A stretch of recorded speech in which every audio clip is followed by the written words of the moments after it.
SIR নিয়ে আলোচনা চায়, না হলে হাউস তারা চলতে দেবে না। দেখুন, হাউস চলতে দেবেন কি দেবেন না সেটা তৃণমূল কংগ্রেসের বিষয়, কিন্তু 12টি প্রদেশে এসআইআর হচ্ছে। বিহারে এসআইআর হয়ে গেল, নির্বাচন হলো, কিন্তু কোনো জায়গায় এত হইহট্টগোল নেই। কারণ কি? কারণ মুখ্যমন্ত্রী দুধে এতটাই জল মিশিয়েছেন যে আর দুধে জল নয়, জলে দুধ হয়ে গেছে। মৃত ভোটারের নাম আছে double entry, triple entry, quadra entry, Rohingya, Bangladeshi মুসলিম অনুপ্রবেশকারী, মৃত ভোটার, ভুয়ো ভোটার ভরা পশ্চিমবঙ্গে।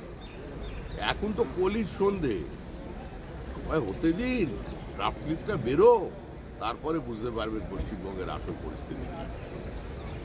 প্রশ্ন তুলছিল, এখন শ্রমিক ভট্টাচার্য ইলেকশন কমিশন নিয়ে প্রশ্ন তুলছেন, যেহেতু তারা 1 কোটি একটা টার্গেট রেখে দিয়েছিলেন ভোটার বাদ যাবে, সেটা হচ্ছে না, তাই আপনি প্রতিবাদ করছেন। দেখুন, টিএমসি হচ্ছে দেওয়া নেওয়ার রাজনীতি করে। টিএমসির রাজনীতি 25-75-এর রাজনীতি, সকলকে দিয়ে খাওয়ার, ভাগ করে খাওয়ার রাজনীতি। কিন্তু আমাদের কাছে তো রাজনীতিটা ব্যবসা নয়, আর এসআইআরটা তো কোনো ব্যবসা নয়। এসআইআর একটা দেশের সাংবিধানিক প্রক্রিয়া। এসআইআর হচ্ছে, এসআইআর হবে, কোথাও কোনো টার্গেট নেই। বিজেপির টার্গেট একটাই, 26-এর নির্বাচন, তৃণমূলের বিসর্জন। আর এটা শুধু বিজেপির টার্গেট নয়, পশ্চিমবঙ্গের সাধারণ মানুষের টার্গেট। তারা এবার ওই জগন্নাথ দেবকে সাক্ষী রেখে বঙ্গোপসাগরে তৃণমূলের বিসর্জন দেবেই। দাদা, ইন্ডিয়া জোটের বৈঠক, সেটাকে আসছে না তো বটেই, আবারও বলছে যেটা কফি আড্ডা, এবং দেখা যাচ্ছে যে কৃতিত্ব বিজেপি বিরোধিতা হোক বা এসআইআর হোক, কৃতিত্ব কংগ্রেসকে নয়, শুধু তৃণমূল কংগ্রেস নেবে। দেখুন, রাহুল গান্ধীকে ভোটের কোকিল আর সুপ্রিম কোর্টে কংগ্রেসের উকিল, এটাই হচ্ছে তৃণমূল কংগ্রেস। ওদের কখন প্রেম, কখন বিরহ, কখন বিচ্ছেদ, কখন মালাবদল, ওরাই বলতে পারে। এটা দুষ্টু মিষ্টি ভালোবাসার না। এসআইআর নিয়ে আলোচনা চায়, না হলে হাউস তারা চলতে দেবে না।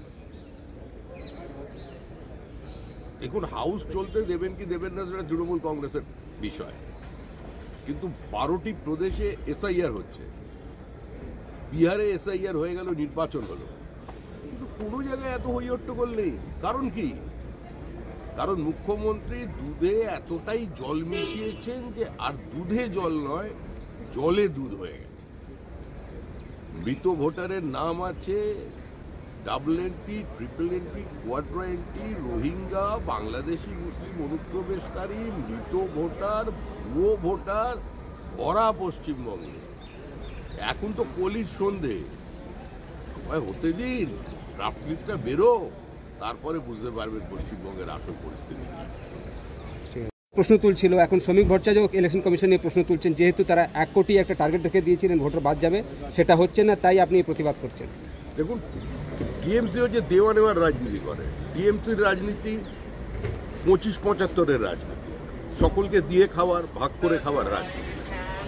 কিন্তু আমাদের কাছে তো রাজনীতিটা ব্যবসা নয়, আর এসআইআরটা তো কোনো ব্যবসা নয়। এসআইআর একটা দেশের সাংবিধানিক প্রক্রিয়া। এসআইআর হচ্ছে, এসআইআর হবে, কোথাও কোনো টার্গেট নেই। বিজেপির টার্গেট একটাই, 26-এর নির্বাচন, তৃণমূলের বিসর্জন। আর এটা শুধু বিজেপির টার্গেট নয়, পশ্চিমবঙ্গের সাধারণ মানুষের টার্গেট। তারা এবার ওই জগন্নাথ দেবকে সাক্ষী রেখে বঙ্গোপসাগরে তৃণমূলের বিসর্জন দেবেই। দাদা, ইন্ডিয়া জোটের বৈঠক, সেটাকে আসছে না তো বটেই, আবারও বলছে যেটা কফি আড্ডা, এবং দেখা যাচ্ছে যে কৃতিত্ব বিজেপি বিরোধিতা হোক বা এসআইআর হোক, কৃতিত্ব কংগ্রেসকে নয়, শুধু তৃণমূল কংগ্রেস নেবে। দেখুন, রাহুল গান্ধীকে ভোটের কোকিল আর সুপ্রিম কোর্টে কংগ্রেসের উকিল, এটাই হচ্ছে তৃণমূল কংগ্রেস। ওদের কখন প্রেম, কখন বিরহ, কখন বিচ্ছেদ, কখন মালাবদল, ওরাই বলতে পারে। এটা দুষ্টু মিষ্টি ভালোবাসার না।